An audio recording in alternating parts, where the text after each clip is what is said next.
బతికినంత కాలం king లాగానే బతుకుతాను.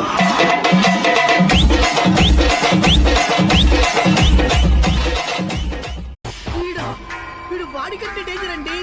అమ్మతోడు వీడిని టచ్ చేద్దామని చెయ్యి లేపే లోపు ఆంధ్రప్రదేశ్ మొత్తం అట్టుడికిపోతుంది.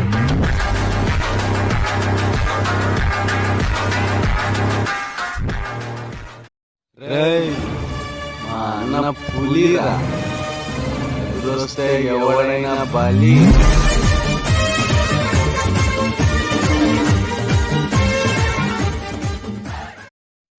ఊరు మారినంత మాత్రాన సింహం తీరు మారదురా, చీరేస్తా.